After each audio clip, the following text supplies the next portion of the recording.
عليكم. هذه حديقتنا اليوم، أشجار تفاح، فاكهة، أرمط، سقية الزراعة. هذا أشجار خوخ والتوت، حتى التوت حامل هنا، إن شاء الله له نصيب السنة بياكل منها. وهذه الهرمة حاملة كمان، شجرة الهرمة هي الفرسمونة. هذه كمان هرمة فرسمونة. هذا رمان، هذا خضار زرعناهم اليوم. هذه الأشجار الصغيرة،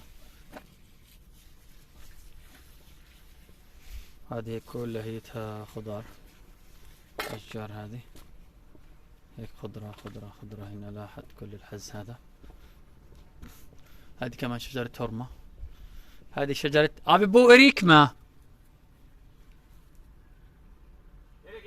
هذه حاملة كمان حبة أخضر كمان.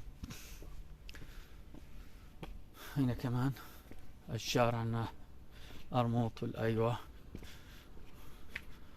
ما شايف عليه ثمر.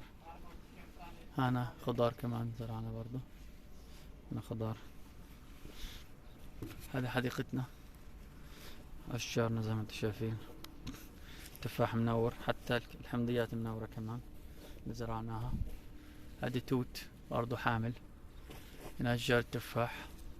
هذا هو إلما بدمى، هذه إلما حاملة كمان تفاح. هذه هذا حامل كمان أبي، إذا شفت علي له خوخ بفروة حامل. هذه شو اسمه، اللهم صل على سيدنا محمد، تفاح أحمر. هذا أشجار الأرموط، هذه حاملة حتى الأرموط والله. أرينا شوف، خلينا حاملة، ما انت شايفين الحب عليها اللي هم شجر الإنجاس. هذا التفاح حامل. هذا الرمان، يعني ما شاء الله الأشجار أغلبها حاملة، احنا مش ماخذين بالنا. هذه شجرة أبي توت بو دوت دما.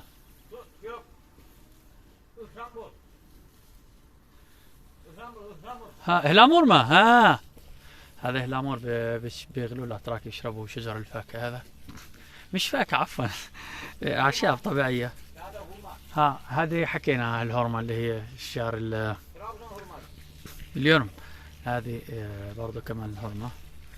هسه نسقي الشجر، ما شاء الله مزرعة حلوة ما انتم شايفين.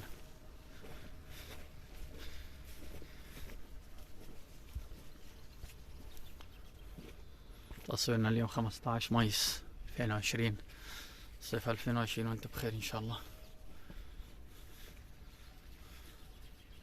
هذه حديقتنا، طلالتنا على البحر زي ما انتم شايفين، ما شاء الله مميزة.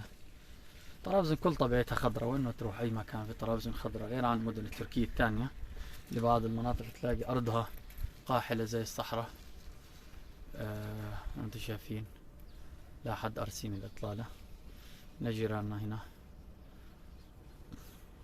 طبيعة خضراء.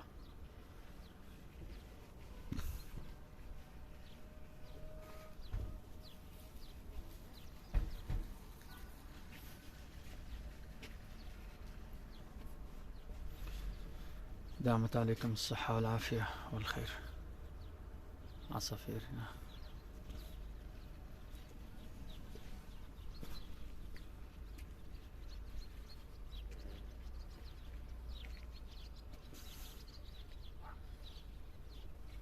هذه كمان حاملة السنتروزا، والله أنا ما أخذت بالي كمان.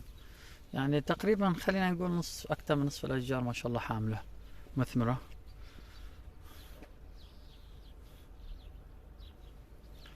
أشكركم أحبائي على المتابعة.